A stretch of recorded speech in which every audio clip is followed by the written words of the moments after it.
चलिए दोस्तों, GK express को सब्सक्राइब कर दीजिए और लेटेस्ट अपडेट के लिए बेल आइकन को दबा दीजिए। जीके एक्सप्रेस में आपका स्वागत है। तो आज हम देखने जा रहे प्राचीन भारत का इतिहास, जो हमने सीरीज चालू की है उसका ये 8वां पार्ट, और ये 8वें पार्ट में का सेकंड पार्ट, मौर्य साम्राज्य पार्ट 2। देखो दोस्तों, अभी तक आपने पहले टॉपिक नहीं देखे होंगे तो डिस्क्रिप्शन में जाइए, वहाँ पर डाउनलोड लिंक है और वहाँ पर देख लीजिए। और हाँ दोस्तों, इस टॉपिक में हम डिस्कस करने वाले मेनली अशोक के ऊपर के 30 टॉप एमसीक्यूज।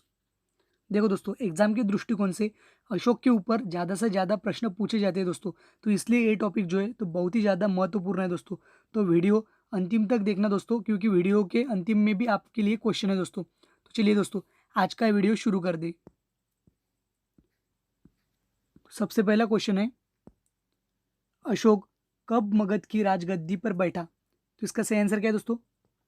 269 ईस्वी सन पूर्व में अशोक मगध की राजगद्दी पर बैठा। कब बैठा? 269 ईस्वी सन पूर्व में। और देखो, यह अशोक कौन था? यह जो बिंदुसार का उत्तराधिकारी था।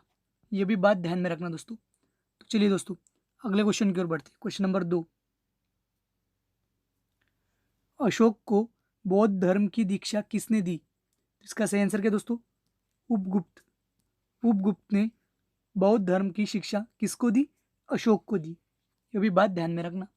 तो चलिए अगले क्वेश्चन की ओर बढ़ते हैं। क्वेश्चन नंबर 3, देखो क्वेश्चन नंबर 3 क्या है? राजगद्दी पर बैठने के समय अशोक कहाँ का राज्यपाल था? तो इसका सही आंसर क्या दोस्तों? अवंतिका। कहाँ का था? अवंतिका। जब अशोक मगध की राजगद्दी पर बैठने के समय कहाँ का राज्यपाल था? अवंतिका। और कब बैठा था? अपन ने अभी देखा, मगध की राजगद्दी पर 269 ईस्वी सन पूर्व में। तो चलिए अगले क्वेश्चन की ओर बढ़ती। क्वेश्चन नंबर 4, इंपॉर्टेंट क्वेश्चन है दोस्तों। अशोक ने आजीविकों को रहने के हेतु बराबर की पहाड़ियों में किन 4 गुफाओं का निर्माण करवाया? तो कर्ज, चौपार, सुदामा, विश्व झोपड़ी। तो इसका सही आंसर क्या दोस्तों? उपरोक्त सभी। उपरोक्त सभी यानी इन चारों गुफाओं का निर्माण करवाया उसने। ठीक है दोस्तों, तो चलिए अगला क्वेश्चन देखते हैं। क्वेश्चन नंबर 5, देखो क्वेश्चन नंबर 5 क्या है? अशोक ने बौद्ध धर्म का प्रचार करने के लिए अपने पुत्र महेंद्रा और अपनी पुत्री संघमित्रा को कहाँ भेजा था? तो इसका सही आंसर क्या दोस्तों? श्रीलंका को। कहाँ भेजा था?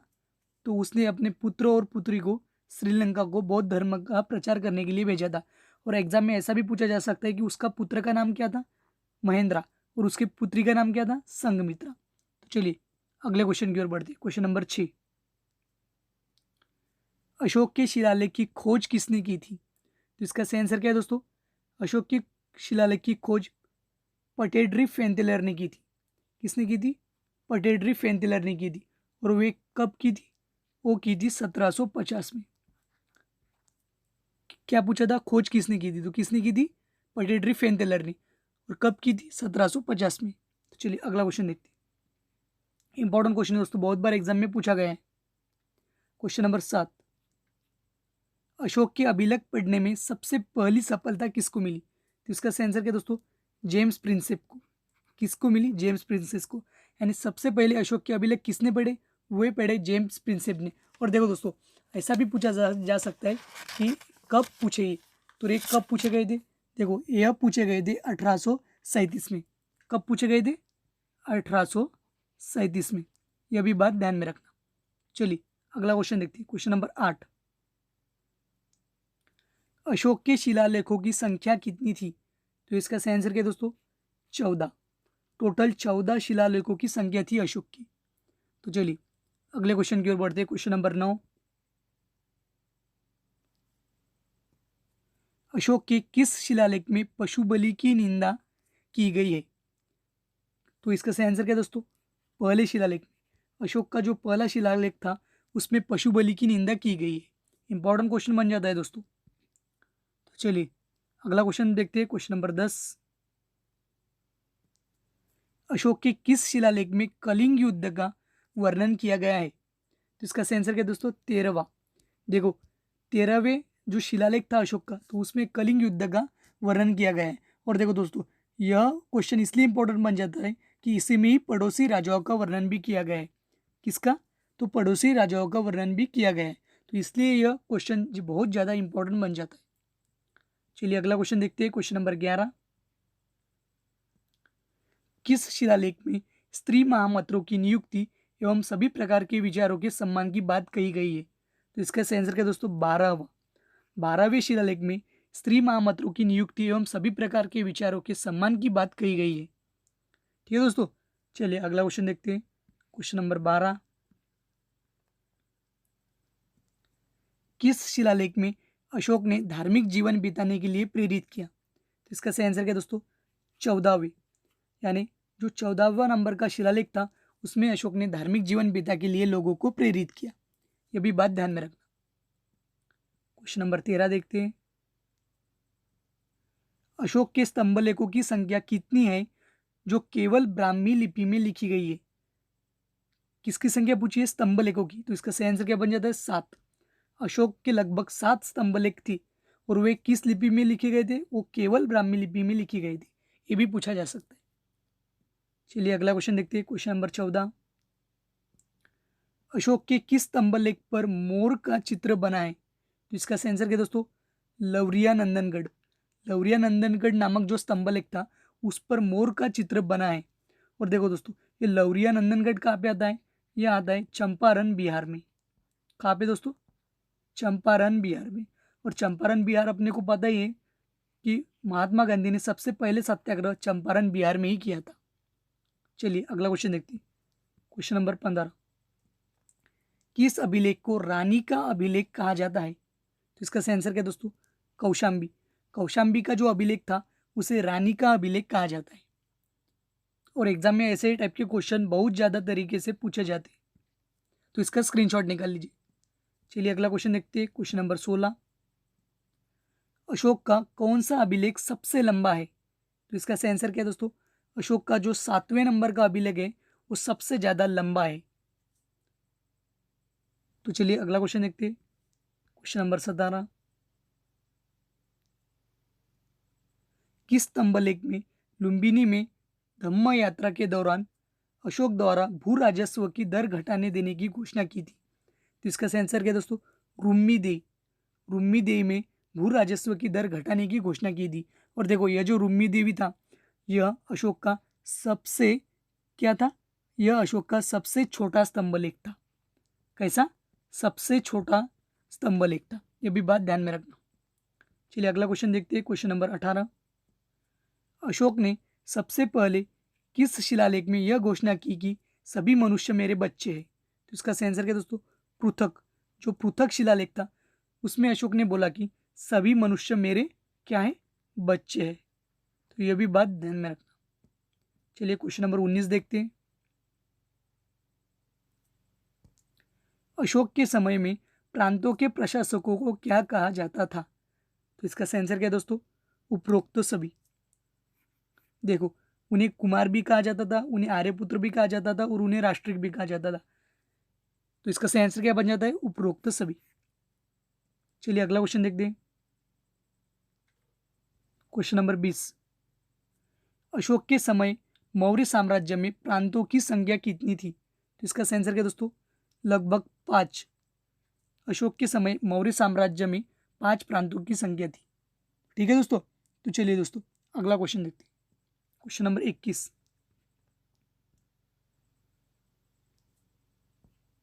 देखो क्या पूछा है। मेगस्थनीज के अनुसार मौर्य काल में मार्ग निर्माण अधिकारी कौन था? क्या पूछे? मार्ग निर्माण अधिकारी पूछे। तो इसका सही आंसर क्या दोस्तों? एग्रोनोमई। कौन था? एग्रोनोमई था। और देखो ये मेगास्थनीज कौन था? ये सेल्यूस निकेटर का राजदूत था। ये भी बात ध्यान में रखना। और देखो दोस्तों, इसने कौन सा ग्रंथ लिखा था मेगास्थनीज ने? मेगास्थनीज ने लिखा था इंडिका नामक ग्रंथ। अपने को क्या पूछा था? मेगास्थनीज के अनुसार मौर्य काल में मार्ग निर्माण अधिकारी कौन था? तो इसका सही आंसर क्या बन जाता है? एग्रोनोमई। अगला क्वेश्चन देखते हैं, क्वेश्चन नंबर 22। अशोक के समय जनपदीय न्यायालय के न्यायाधीश को क्या कहा जाता था? तो इसका सही आंसर क्या दोस्तों? राजुक। क्या कहा जाता था? तो उसे राजुक कहा जाता था। अगला क्वेश्चन देखते हैं, इंपॉर्टेंट क्वेश्चन है दोस्तों। स्वतंत्र वेश्यावृत्ति को अपनाने वाली महिला को क्या कहा जाता था? तो इसका सही आंसर क्या है दोस्तों? रूपा जीवा। देखो, जो महिला स्वतंत्र वेश्यावृत्ति को अपनाती थी उसे रूपा जीवा कहलाता था, यानी उसे रूपा जीवा कहलाती थी। तो चलिए अगला क्वेश्चन देखते हैं दोस्तों। क्वेश्चन नंबर 24, मेगास्थेनीज ने भारतीय समाज को कितने वर्गों में विभाजित किया था? तो इसका सही आंसर क्या है दोस्तों? मेगास्थेनीज ने भारतीय समाज को लगभग 7 विभागों में, यानी 7 वर्गों में विभाजित किया गया था। कितने वर्गों में विभाजित किया गया था दोस्तों? तो टोटल 7 वर्गों में विभाजित किया गया था। और उनका नाम क्या बन जाता है दोस्तों? वो कौन से थे? वो थे दार्शनिक, किसान, जहीर, कारीगर, सैनिक, निरीक्षक एवं सभासद। यह भी बात ध्यान में रखना। तो चलिए क्वेश्चन नंबर 25 देखते हैं। इंपॉर्टेंट क्वेश्चन है दोस्तों। मौर्य शासन कितने वर्षों तक रहा? तो इसका सही आंसर क्या है दोस्तों? 137। मौर्य शासन लगभग 137 वर्षों तक रहा। क्वेश्चन नंबर 26 देखते हैं। बिना वर्षा के अच्छी खेती होने वाली भूमि को क्या कहा जाता था? तो इसका सही आंसर क्या है दोस्तों? अदेव मातृक। क्या कहा जाता था? अदेव मातृक। बिना वर्षा होने के बावजूद अच्छी खेती जिस भूमि में होती थी उसे अदेव मातृक कहा जाता था। चलिए क्वेश्चन नंबर 27 देखते हैं। किस अभिलेख में अशोक का नाम अशोक मिलता है? तो इसका सही आंसर क्या है दोस्तों? मास्की अभिलेख जो था उसमें अशोक का नाम अशोक मिलता है। उसे ही क्या, मास्की जो अभिलेख था उसे ही क्या कहा जाता है? उसे ही गुर्जरा अभिलेख भी कहा जाता है। ये भी बात ध्यान में रखना। चलिए क्वेश्चन नंबर 28 देखते हैं। अर्थशास्त्र में वर्णित तीर्थों की संख्या कितनी थी? तो इसका सही आंसर क्या दोस्तों? 18। टोटल 18 वर्णित तीर्थों की संख्या अर्थशास्त्र में थी। और देखो, अर्थशास्त्र ये किसने लिखा था? ये लिखा था कौटिल्य, यानी उन्हें चाणक्य कहा जाता है, उन्हें विष्णुगुप्त कहा जाता है। चलिए अगला क्वेश्चन देखते हैं। क्वेश्चन नंबर 29, राजकीय कोष के अध्यक्ष को क्या कहते थे? तो इसका सही आंसर क्या दोस्तों? सन्निधाता। राजकीय कोष के अध्यक्ष को सन्निधाता कहते थे। और ये समार्था जो थे तो वो समार्था को क्या बोला जाता था? ये जो समार्था थे उन्हें क्या बोला जाता था? तो उन्हें आय का संग्रहकर्ता बोला जाता था। क्या बोला जाता है दोस्तों? उन्हें आय का संग्रहकर्ता। यह भी बात ध्यान में रखना। तो ऐसा पूछा जा सकता है कि आय का संग्रहकर्ता किसे कहा जाता था? समार्था। अपने को क्या पता था? राजकीय कोष के अध्यक्षों को क्या कहते थे? इसका सही आंसर क्या होता है? सन्निधाता। तो चलिए आज का आखिरी क्वेश्चन देखते हैं दोस्तों। क्वेश्चन नंबर 30, मौर्य वंश का अंतिम शासक कौन था? तो इसका सही आंसर क्या दोस्तों? बृहद्रथ। बृहद्रथ मौर्य वंश का अंतिम शासक था। चलिए क्वेश्चन ऑफ द डे देखते हैं, जिसका आंसर आपको कमेंट बॉक्स में देना है।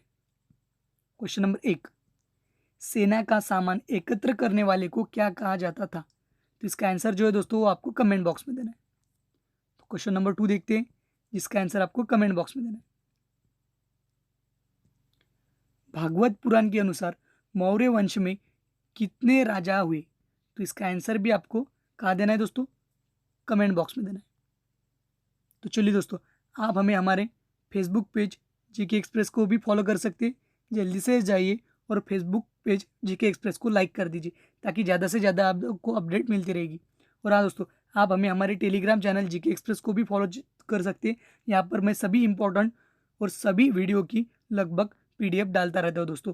तो आपको अगर PDF डाउनलोड करना है तो इस टेलीग्राम चैनल को ज्वाइन कर लीजिए।